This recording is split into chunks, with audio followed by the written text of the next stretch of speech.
বিসমিল্লাহির রহমানির রহিম।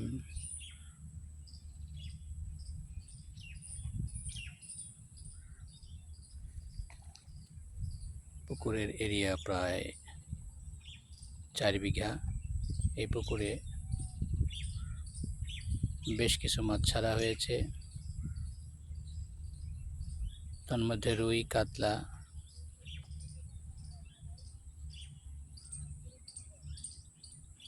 এবং কিছু গ্রাস কাপ, সাথে রয়েছে সিলভার কার্প।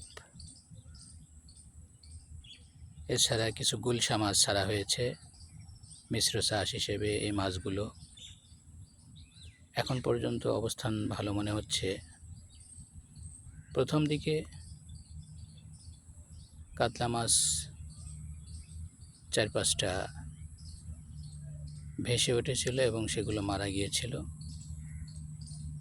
তবে বর্তমানে এখন পুকুরের অবস্থান খুবই ভালো। বেশিরভাগ রুই ছাড়া হয়েছে, G3 রুই। মাছের খাবার গ্রহণ অত্যন্ত ভালো। আমরা আশা করছি মাছ চাষে সফলতা আসবে ইনশাআল্লাহ।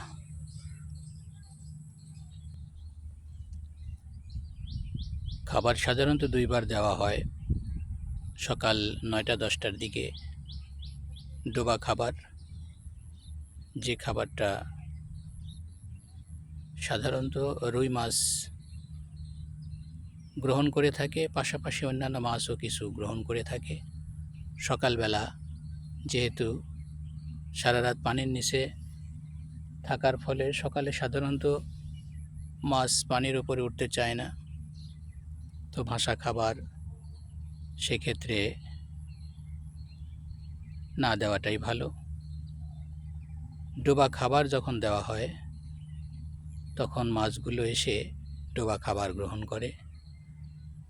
আর আবহাওয়া ভালো থাকলে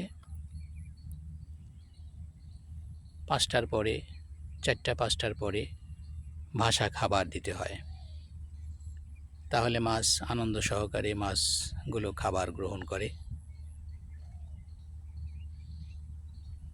আপনারা প্রায় ওই পারে পাশাপাশি কাছাকাছি ভাসমান অবস্থায় ট্রে দেখতে পাচ্ছেন। ডুবন্ত অবস্থায়, নিমজ্জিত অবস্থায় ট্রে ভাসছে। চারিদিকে 4টা বোতল বাঁধা আছে। ওটা পাড়ের কিনারে নিয়ে ডোবা খাবার যখন দেওয়া হয় এবং ডুবিয়ে দিয়ে দড়ি ধরে টেনে মাঝামাঝি পর্যায়ে আনা হয়, মাছ তখন আনন্দ সহকারে সকালবেলা খাবার গ্রহণ করে।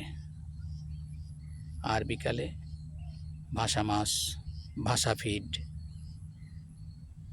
ওপরে প্রয়োগ করা হয় এবং সেগুলো মাছ আনন্দ সহকারে খেতে থাকে।